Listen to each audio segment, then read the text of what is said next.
असे रेकॉर्ड आहे आपल्या क्लासचा की एकाच घरातले सगळे लागलेले आहेत. म्हणजे एक ते आपल्या सतीश देवरे आहेत की नाही, आपल्या यात्रा चौकात राहतात, त्याचा कधी मला फोन आला की ते एकच म्हणत की आमचं पुरं कुटुंबच लागलेलं आहे तुमच्याजवळ. ते स्वतः, त्याची पत्नी, त्याचा शाळा, सर्वच्या सर्व एकाच क्लासमधून लागलेले आहे. तर ते असं होते कधी कधी, तर दोघंही बहीण भाऊ एका क्लासमधून लागतात. हा रेकॉर्ड आहे आणि याची पुनरावृत्ती आता पुढे 100% होतच राहील. बरोबर, ते कधी बंद नाही पडेल ना. आता 2 बहिणी लागल्या, एखाद्या दिवशी 2 बहिणी, अजून घरातले जेवढे असतील तेवढे सगळे एकाच ठिकाणून लागतात. तर पहिले मी आपल्या 11च्या बॅचच्या प्रियंका सरीसे, ज्या CRPF मध्ये ट्रेनिंग पूर्ण आल्या, आणि त्यानंतर भाग्यश्री सरीसे, ज्या महानगरपालिका मुंबईमध्ये लागल्या, त्याचं पहिले एक वेळा पुन्हा अभिनंदन करून.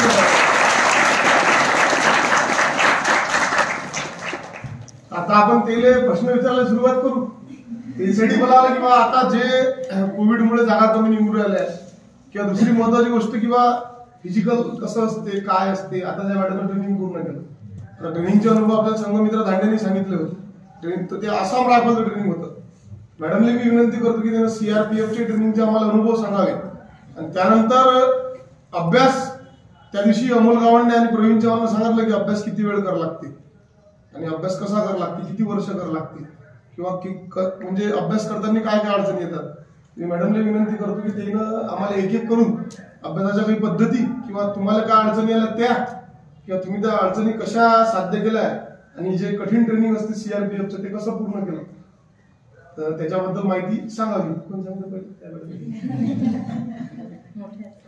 करा मॅडम, तुम्हीच करा सुरुवात तुमच्यापासून. तुमची पहिल्यांदा ऑर्डर करा सुरुवात.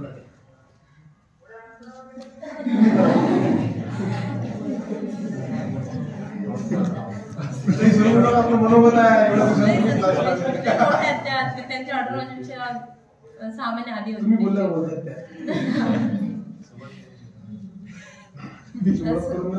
म्हणजे प्रत्येकाचा विचार असा राहतो कोर्स बद्दल किंवा अभ्यासाबद्दल. तर आपण प्रत्येकाला सिच्युएशन वाईटच येतात. इथं क्लासवर आलेल्या कोणीच असं काही मोठ्या घरचं वगैरे काही नाहीये, सर्वांना सिच्युएशन वाईट येतात. पण आपण ठामपणे राहिलेलं बरं राहतं. मी ज्या वेळेस क्लासला यायची होती त्या आम्ही म्हणजे मी सांगायला आता एवढं सर्व आहेत सर्वजण, मी सांगते आज सर्वांना की माझ्या आईवडिलांची इच्छा होती की मला भाऊ आहे, तीन बहीण, 2 बहिणी आहे आम्ही आणि 1 भाऊ आहे. 3 बहिणी होत्या, 1 भाऊ झाला. आईवडिलांची इच्छा होती भावाला भाऊ पाहिजे आणि मी मुलगी झाली. आणि कालच्या वेळेस म्हणजे माझ्या घरी मी आले तेव्हापासून मला काही आयडिया पण नव्हती. मग माझ्या घरच्यांनी पण सांगितलं, मी फक्त एवढंच फोन करून सांगितलं की आम्हाला इंटरव्ह्यू ब्रेक मिळाला, मी सुट्टीला येत आहे. तर गावामध्ये सर्व अख्ख्या गावात वाजगाजा सुरू झाला होता तेव्हा. हा, सर्वजण ज्यावेळेस माझ्या घरी आले ना त्यावेळेस एकच होते, मुलीनं मुलापेक्षा मोठं काम केलंय. आणि सर्वजण म्हणत होते की ती तिथं टिकून राहिली हे सर्वात मोठी गोष्ट आहे. कारण की मुलंही म्हणत तिथून निघून येतात. पण निघून येण्याचं कारण असं काही नसतं. आपण जर फेल्युअर होतो, फेल्युअर सर्वात मोठी गोष्ट आहे. फेल्युअर झालं तरी हा याचा जर असं नाही होत की आपण मागे ओढून यायचं. फेल्युअर स्टेप अशी आहे की चला 1 पाऊल आणखीन करा, तुम्हाला ग्रेट सक्सेस मिळेलच. मी आजपर्यंत कधी फेल्युअर बघितलं नाही. फर्स्ट टाइम फेल्युअर बघितला पोलीस भरतीमध्ये. पोलीस भरतीमध्ये मी फर्स्ट टाइम म्हणजे मला प्रॅक्टिसची वगैरे काही सवय नव्हती. मग मी सुरुवातच केली होती तर एवढा स्टडी नव्हता माझा, किंवा माझं असं एमही नव्हतं.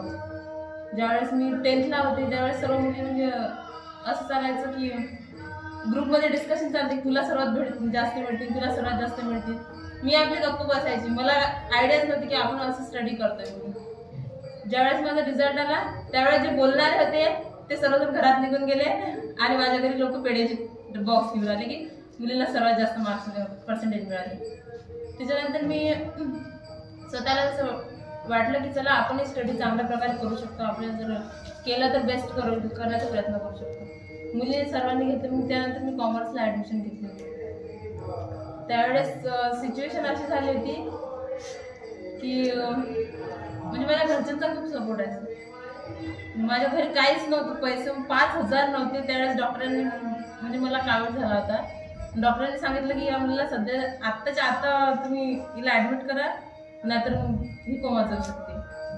माझं म्हणून 5,000 घरातली 50,000ची सोय कुठून लागली. त्याचा डॉक्टरांनी म्हटलं की त्याला गव्हर्नमेंट हॉस्पिटल, त्याचा एक पाऊल पुढे जात होता, एक पाऊल मागे येत होतं. माझं म्हणजे आम्ही चौघ त्यांना आमच्यासाठी म्हणजे माझ्या बाबाची तब्येत बरोबर नव्हती राहत. आम्ही लहान होतो तेव्हाच त्यांना थोडासा प्रॉब्लेम होता, हार्टचा वगैरे बीपीचा वगैरे प्रॉब्लेम होता. कधीच काम वगैरे करू शकत नाही. तर त्याने आमच्यासाठी शिक्षण सोडून दिलं. मी त्या म्हणजे पेपरलाच गेला आणि 10thला पेपरलाच गेला आणि 10th त्याने फेल झाला. मी त्याला तरी सपोर्ट केला, म्हटलं नाही तू माझ्यासोबत. त्याने 10th क्रॅक केली.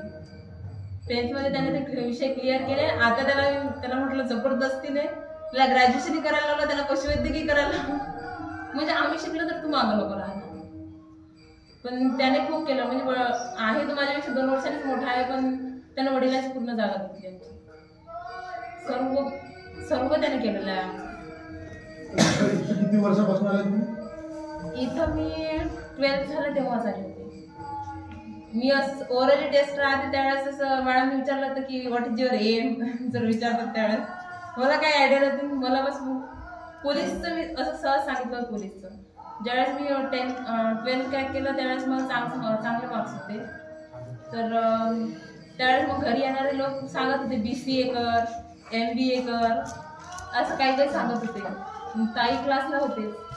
ताईने म्हटलं तुला वाटलं होतं ना की पोलीस व्हावं म्हणून, तर तू क्लासला चल.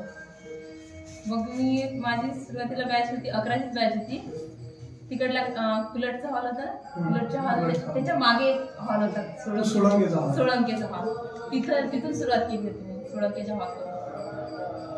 आणि सर्वात मोठं म्हणजे जॉब लागण्यासाठी सरांचं स्टे सर्वात मोठं. सरांना माझ्या जेव्हा ते असे म्हणजे पैसे वगैरेचा प्रॉब्लेम होता, सरांनी समजून घेतलं वेळेवरच. खूप वेळा अशी सिच्युएशन आली की बस आता क्लास सोडून द्यावे, आपल्याकडून नाही होणार ही एवढी सिच्युएशन. तिघी चौघींनी म्हणजे एका वडिलाला किती कठीण जातं हे सर्व.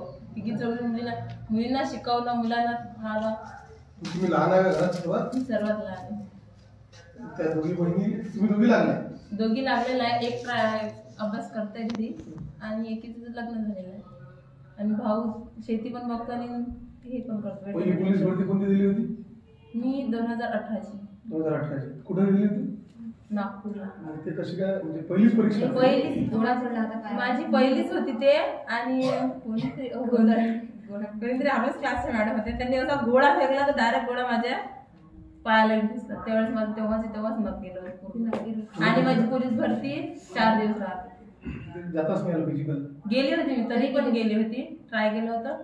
पण रनिंगच्या दौरान तो पाय पूर्ण म्हणजे ते खराब झाला होता, पूर्ण खराब झाला. त्याच्यामुळे पुढचे इव्हेंटच नाही करू शकली. रनिंग केली आणि ऍक्च्युली तिथचं जे ग्राउंड आहे ना नागपूर सिटीचं, तिथचं ग्राउंडमध्ये ते लाल माती वगैरे ना, तिथं खूप प्रॉब्लेम जातो करायला.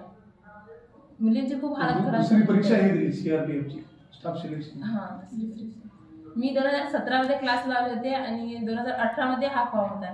2019 मध्येच मी हा पेपर काढला. माझी अशी इच्छा होती की म्हणजे लोकांना बोलायला खूप धोंड असतात. माझी ताईनं खूप ट्राय केलं. हिचं स्ट्रगल खूप जास्त आहे माझ्यापेक्षा. आणि खूप पेपर वगैरे लोकही म्हणायचे, नातेवाईक पण म्हणायचे मुलगी 3 वर्ष झाले 4 वर्ष झाले ती तर काय करू नाही शकली, ही काय करणार जाऊ. मग घरच्याने म्हणजे बोलतात ते थोडेसे त्यांच्याच्या मनाला वाटतं.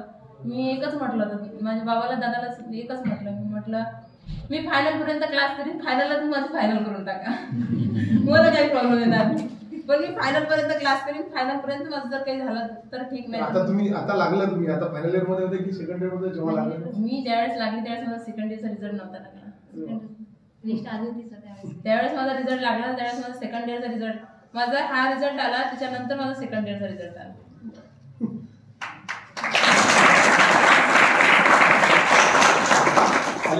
कॉलेजच्या इकडे लक्ष दिलं मग की याच्यात?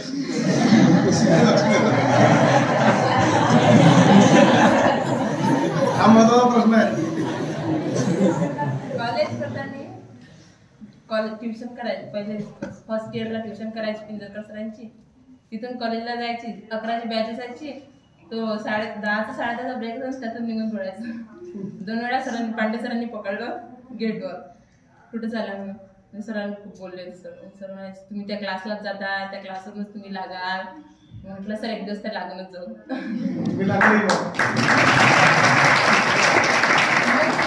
फर्स्ट इयरला भीती होती ना, कारण की तेव्हा कॉलेजला याकडे. सेकंड इयरला मग काय एकदा सुरू झालं मग सेकंड इयरला फक्त सेकंड इयरला फायनलला फक्त ते टेस्टला आणि प्रॅक्टिकल सबमिट करायला जायचं, त्याच्यावर जायचं.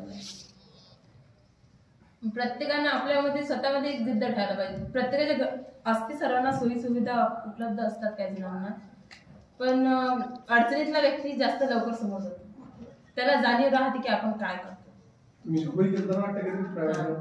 मी सकाळची घरची 6ला निघलेली, मी रात्री 8ला घरी जायची. मला 12 आणि 14 तास कधी कधी व्हायची. लोकांना बोलायची सवयच असते, बिना डिग्रीचे वकील बसलेलेच असतात.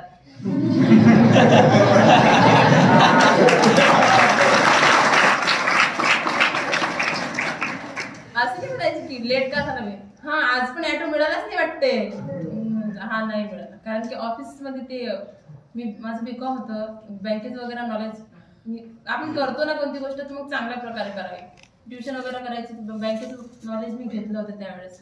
मला अकाउंटची वगैरे सर्व ओपनिंग वगैरे सर्व ऑनलाईनची वगैरे सर्व कामं यायची.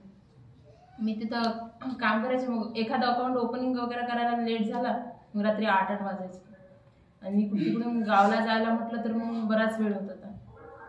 मग हे लोक बसलेले ओट्यावरचे लोक तयारच असायचे. काळजी जास्त असते ना आपल्या आई वडिलांना असते, आपली काळजी त्यांची एकच राहायचं. आज पण ऍटो मिळाला नाही का, आज पण उशीर झाला का, बोलायचं निघून जायचं. कारण की त्यावेळेस आपल्याजवळ सिच्युएशन हे नसते की आपण उत्तर द्यावं. उत्तर तुम्ही जर तिथं उत्तर दिलं ना तर मग तुम्हाला प्रॉब्लेम होतो. मग आज उत्तर त्यांना आपोआप मिळतं ना. तेच लोक तुम्ही स्वागत करायला असतील गावात. मी 12ला गावात पोहोचले. माझी आई म्हणजे अक्षरशः तिला रडत होता मी आले त्यावेळेस. ती आलीच नाही, ती घरीच थांबली आरती घेऊन. मी अशी बघतच होती तिला कधी येते. मग आलीच नाही. सर्व गाव जमा झालं. मी 12ला आले, गावाची घरी 3ला पोहोचले. मग आई म्हणत होती 3 दिवसापासून प्रवास करता येत नाही ती, तरी एवढा वेळ होतोय. पण घरी आल्यानंतरही गावातील लोक आज म्हणजे हे एक प्राऊड मोमेंट असते आपल्यासाठी. जर आपल्यामुळे आई वडिलांना आज 5वा पेपर आहे ज्याच्यामध्ये मी हेडलाईनला आहे, माझा फोटो आहे 5वा पेपर आहे. मी घरी मी 12ला पोहोचले, त्यांनी तिथं पिक वगैरे फोटो वगैरे काढले होते ना. मी संध्याकाळी फ्रेश होईपर्यंत 6 वाजेपर्यंत माझा न्यूजला पेपर आला, फोटो आला संध्याकाळचा. हा, माझे आई बाबा अक्षरशः त्यांनी असं म्हणजे रडू येत होतं की आम्ही मुलीनं असं केलं की मुलासारखं झालं. त्यांची इच्छा पूर्ण झाली. तुमचं जे ट्रेनिंग तुमचं आता समजा तुम्ही ट्रेनिंग वर गेला, ट्रेनिंग बद्दल काही सांगू शकता का? ट्रेनिंग बद्दल मेन म्हणजे कसं आता हे आपल्या म्हणजे हे ज्या मुली आहेत या मुली फॉर्मही भरतात, ग्राउंडही करतात, सगळंच करतात, पण पुढची भीती तेच असते. जाऊ की नाही भीती अशी काहीच नाहीये पुढची भीती. मी म्हणजे आम्ही जात होते ना त्यावेळेस खूप सांगायचं असते नाही होणार नाही असते ना. आपल्याला प्रशिक्षण देतात आपण. ट्रेनिंग म्हणजे प्रशिक्षण आहे. तुम्हाला जाऊन डायरेक्ट गड्ड्यात पुदा असं म्हणणार नाही ते, तुम्हाला प्रशिक्षणच देणार आहे. कोण मुलं म्हणा किंवा मुली म्हणा. हा असतं काही जणांचं म्हणजे आमच्या इथं पण स्वतःला जपून करावं लागतं सर्व काही. आमच्या इथं 12 मुली डेलिगेट झाल्या. कारण आपल्याला स्वतः म्हणजे कंट्रोल ठेवावा लागतो. कधी कोणाचं फ्रॅक्चर होते, कोणाचं काय प्रॉब्लेम होतो, आधी काही प्रॉब्लेम असतात ना, स्वतःला मेंटेन करायचं असतं. जिथे जास्त नाही करायचं तिथे एफर्ट करायचं नाही. ट्रेनिंग कुठे सुरू आहे तुमचं? अजमेरला. आमचं ट्रेनिंग मुलांच्या बरोबरीने एकाच ग्राउंडला असतो. तिथं 560 विद्यार्थी ट्रेनिंग करतात. ट्रेनिंग वरचे काही अनुभव? ट्रेनिंगचे अनुभव 560 ट्रेनिंग म्हणजे आमचे एवढं काही ट्रेनिंग नाही आहे. आम्ही फुल एन्जॉय करतो. कारण की तिथे 100 मुली महाराष्ट्राचे. सर्वात जास्त महाराष्ट्रामध्ये CRPFने जॉईन केले.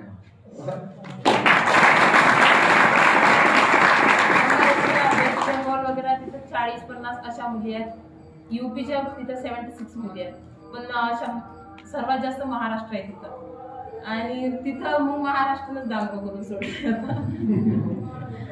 कारण की तिथं ज्यावेळेस आम्ही ट्रेनिंग करताना गोंदिया वगैरेकडच्या मुली जास्त आहे. आपल्या अकोल्यामधून आम्ही 3 मुली आहेत, प्रॉपर अकोल्याच्या 3 मुली. मी इकडल्या 2 मुली अकोल्याच्या, अमरावतीच्या जवळपासच्या मुली सर्वच आहेत. आणि ट्रेनिंग म्हटलं तर असं काही अशी भीती नाही आहे. ज्यावेळेस आता फिजिकलला एवढं नाही आहे. फिजिकलला जर तुम्ही एक्झाम काय की तिथे 1600 मीटरची रनिंग आहे, ती 8.5 मिनिट वेळ आहे, कसंही कव्हर होतं. खूप वेळ आहे त्याला. 1600 मीटरला 8.5 आहे. 8.5 मिनिट स्टाफसाठी कव्हर होतं. फक्त एफर्ट ट्रेनिंग मध्ये एफर्ट जास्त लागतं. आणि असं नाही आहे, पुढे धीरे धीरे ते आपल्याला म्हणजे कळायला लागतं. आपण त्याच्यामध्ये हे व्हायला लागतो, स्ट्रॉंग बनायला लागतो. आणि अशी भारी इव्हेंट असतात का? भारी इव्हेंट तर असतात. म्हणजे यांचे जास्त उंच वॉल असतात, त्या जाडीनं चढाव्या, त्यातून उलटी जंप घ्यायची. काही मोठे मोठे जाड्या तुझे ते बंगालचे मुलं असतात, वजन बसतात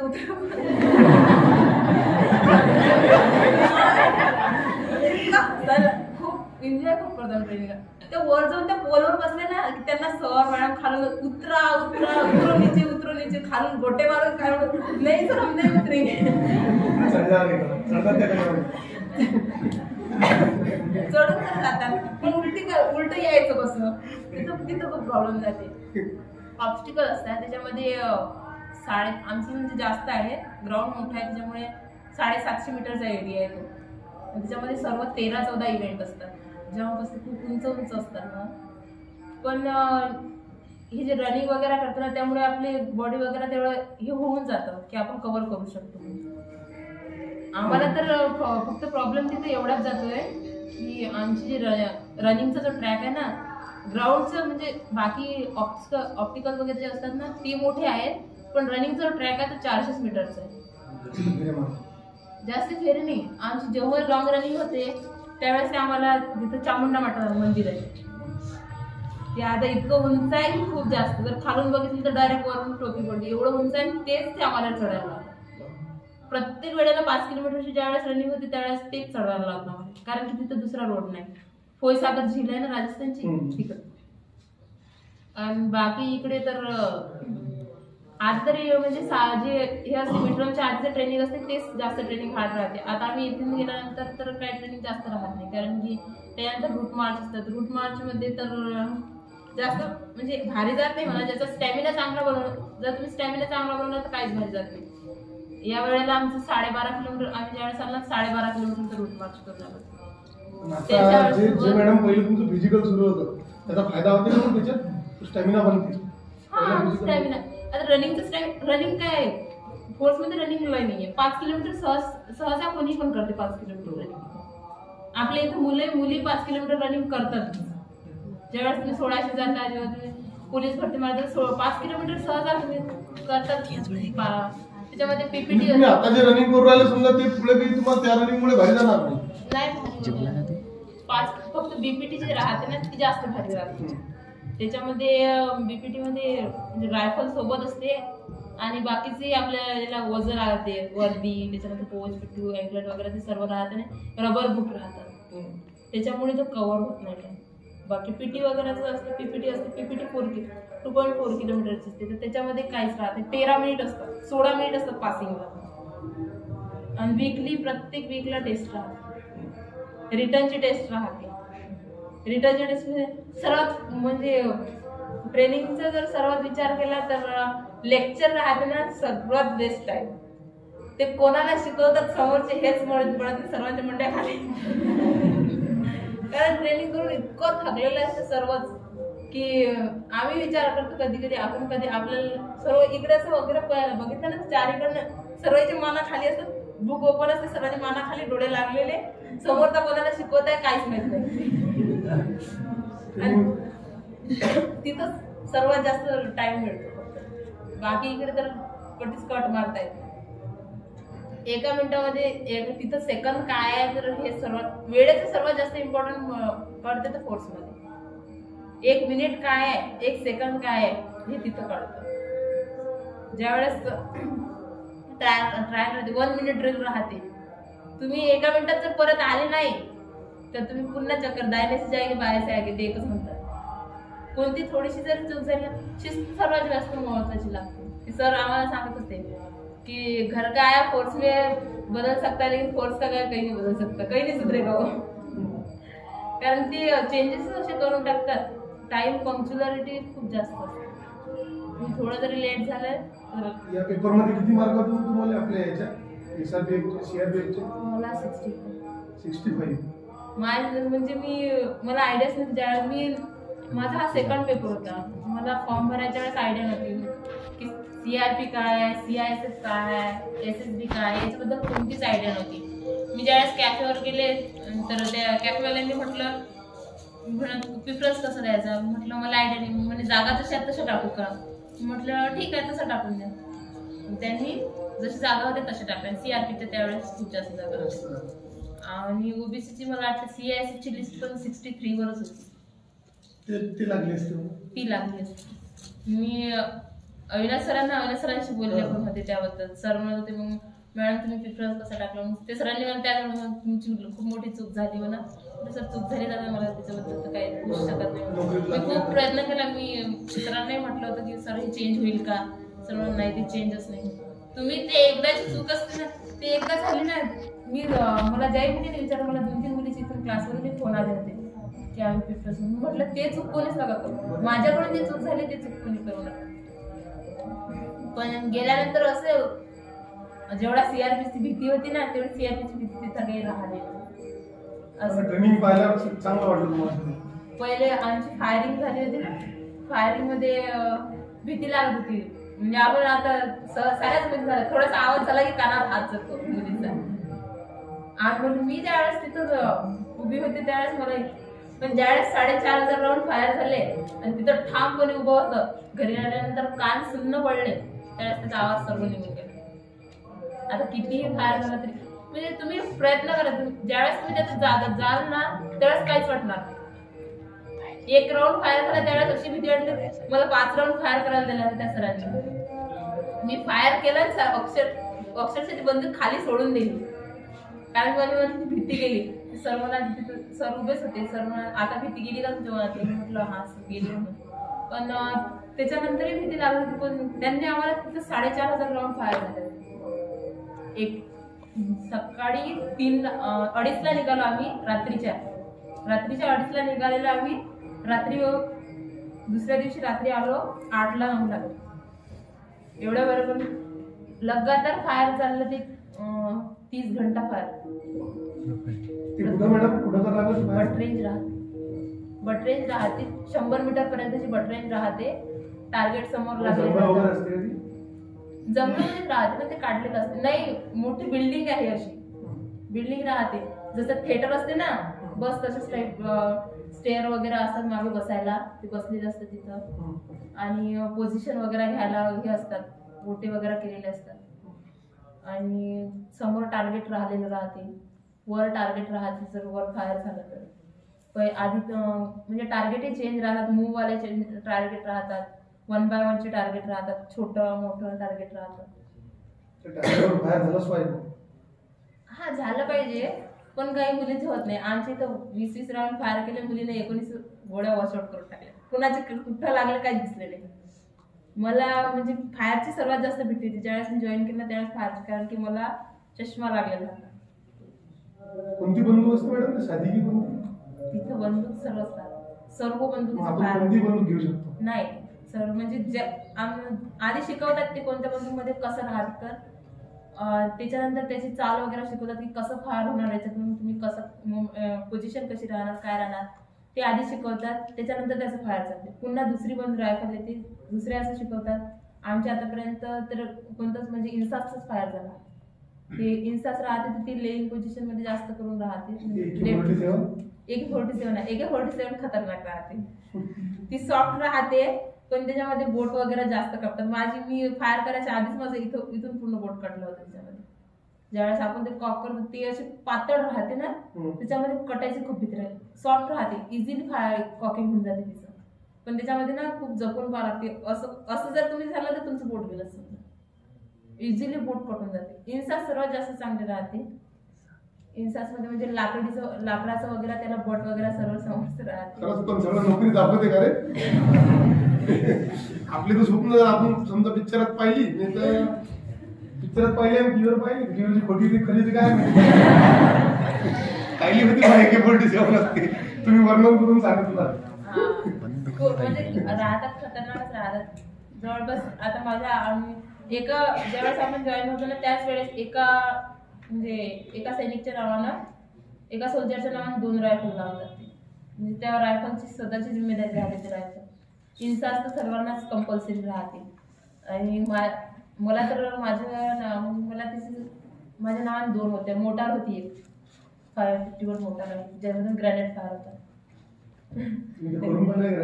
ग्रॅनेट फायरचं म्हणजे ते सेशन चालते ना, सेशन वाईज चालतात सर्व रायफल. पिस्टल जवळपास 13 ते 14 रायफल आहे. त्या सर्वच फायर ते एक म्हणजे पूर्ण. आता 3 महिने राहिले आमचे. 3 महिन्यामध्ये आमची तरी जवळपास 50 राऊंड फायर झाले. अजून 350 राऊंड फायर करते. फायर फक्त ते सांगतात फायर फक्त ट्रेनिंग मध्ये आहे. आमच्याला जे इन्स्ट्रक्टर आहेत ना त्यांनी अजूनही फायर केलं नाही. जेव्हापासून नोकरी सुरू झाली, ड्युटी सुरू झाली, अॅन्युअली जे क्लासिफिकेशन फायर असते, ACR असतो, annual classification range of fire राहतं. तर फक्त आपले ट्रायल म्हणून की आपल्या हातून बंदूक गेली नाही पाहिजे म्हणून त्यावेळेस ते 25 राऊंड 30 राऊंड फायर करून घेतात वर्षातून. बाकी तुम्ही जर असं सिच्युएशन येऊ शकते की सांगता नाही सिच्युएशन येते, पण हात बांधलेले राहतात फोर्सचे. माना निघाला सर्वच काही बांधलेलं. कारण की सांगतात ना, आपण त्याला समजून राहिलो तोच दुश्मन असणं हे गरजेचं आहे ना. अपस्पा कायदा रद्द करायला म्हणूनच राहिली. म्हणून अपस्पा कायदा रद्दच नाही व्हायला पाहिजे. अपस्पा कायदा मानवाधिकारवाले अपस्पा कायदा रद्द करायला म्हणून राहिले.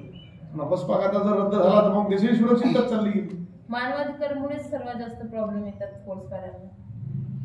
आणि आपण गेलेली गोळी ते लोक म्हणतात ना, आपण गेलेली गोळी त्यांची गोळी तर आपल्या इकडे 4 लाखात चालतील, पण आपली गोळी एक नाही गेली पाहिजे. आपली गोळी गेली म्हणजे त्या टार्गेटला हिट झाली पाहिजे आणि ती दुश्मनलाच हिट झाली पाहिजे. त्याची गोळी किती निर्जीवायला लागणार त्यांना काही फरक पडत नाही. हा सर्वात मोठा सरकारचा प्रॉब्लेम आहे. त्यांच्या गोळ्या येऊन किती ते एकाला टार्गेट करण्यासाठी गोळ्या मारतात, त्याच्यासोबतचे 4 निर्जीव लोक जातात, तर त्यांना ते त्यांच्या इकडून काही होत नाही. आपल्याकडून जर एक गोळी फायर झाली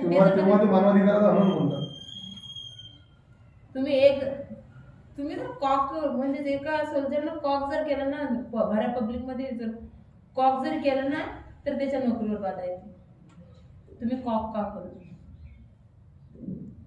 म्हणून म्हणते. एवढी जेवढी भीती आहे ना की आपण फायर करू, गोळी समोर, असं काहीच नसते. आम्हाला ते सर म्हणत होते ज्यावेळेस आम्हाला फायरला फर्स्ट टाइम नेलं, 2 वाजता नेलं आणि 3 वाजता ब्रीफिंग सुरू झाली आमची. फायर कशी होणार, काय होणार. त्यावेळेस मुली अशा घाबरतही होत्या, भरपूर मुली घाबरत होत्या, आम्ही घाबरत होतो. सर म्हणत तुम्ही एवढी काळजी करूच नका, गोळी मागे येत नाही, गोळी समोर जाते. गोळी ड्रायव्हर मागे गोळी मागे नाही येणार, गोळी समोरच जाणार, काळजी करू नका.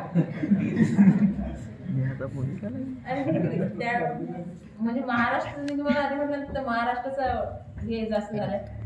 तिथं आपले रनर फर्स्ट. तिथं काही जे इव्हेंट्स आहेत ना त्यामध्ये फर्स्ट टाइम महाराष्ट्र. आम्ही एक रिलीफ चालते. फायर ज्यावेळेस सुरू होते रिलीफ चालते. 8 व्यक्तीची रिलीफ राहते. 8 टार्गेट लागलेलं असलं, 8 ते 10 रिलीफ चालते. आमची 8ची रिलीफ चालते. रिलीफ म्हणजे 8 असे उभे असतात सर्वजण, 8च टार्गेट समोर असतात. हा, तर आपल्या समोरची टार्गेट असते ना, आपण 1 नंबरला आहे तर 1 नंबरच्याच टार्गेटला आपण हिट करायचं. तर रिलीफ मध्ये आम्ही महाराष्ट्राचे, मी 34 नंबरला आहे, 31 नंबरला आहे, असे सर्व 3-3, 4-4 महाराष्ट्राची मुली आहे. आणि तिथं गेलं DIG वगैरे, CU वगैरे असतात ना, तिथे सर्व मोठे मोठे फायर कधीच कॉन्स्टेबल, इन्स्पेक्टर, SIच्या निगराणीत कधीच फायर होत नाही. AC जे असते असिस्टंट कमांडर किंवा CO किंवा DIG यांच्याच नजरेने खाली फायर होते. तसं फायर सुरू होतं ट्रायल्स म्हटलं तरी. तर तिथं ते DIG आले होते. माझं फर्स्ट फायर होतं. मी 1 इंच मध्ये फायर केलंय. 1 इंच म्हणजे एवढंच असतं. एवढ्या 100 मीटरवरून 25 मीटरवरून तेवढ्या याच्यात बुल असतो एवढा काळा, जो टार्गेटवर लावतो टार्गेटला असतात, गोल राऊंड असतात, 1 इंच 2 इंच 3 इंच असे गोल असतात, 1 इंच एवढंच असते. त्याच्यामध्येच माझ्या गोळ्या फायर झाल्या. मी त्यावेळेस मी फायर करताना मी एवढी भीती यायची कारण की माझ्या याच डोळ्यामध्ये प्रॉब्लेम होता, मला चष्मा लागलेला होता. मी म्हटलं माझ्या गोळ्या म्हटलं ह्या इकडे तिकडेच उडणार, म्हटलं गोळी कोणती टार्गेटला लागणार नाही. पण त्या गोळ्या अक्षरशः अशा लागल्या त्याच्यासाठी मला म्हटलं की तुझं फायर 1 नंबर आहे. पण 20 राऊंड फायर केली मी फर्स्ट टाइमला. आणि मग ज्यावेळेस फायर झालं त्यावेळेस ते सीओ वगैरे बघायला आले ना, त्यांनी म्हटलं की म्हणजे मी ते आले माझ्याकडे, आम्हाला जाणून नाही देते आधी ते बघतात टार्गेट. तर त्यांची लँग्वेज यूपी वगैरेचे, हाँ तुम्हारा नाम क्या है, तो म्हणजे असे डायरेक्ट भीतीसारखं वातावरण होतं. तो आपका फायर बहुत बेस्ट है. म्हणजे बरं वाटायचं. मग तू का असेल महाराष्ट्र 4 मुली होत्या अक्षरशः 1 युनिटमध्ये फायर करणार, सर्व महाराष्ट्राचे, सर्व महाराष्ट्राच्या मुली. एकदम महाराष्ट्र बेस्ट एकदम महाराष्ट्र. पण तिथे ट्रेनिंग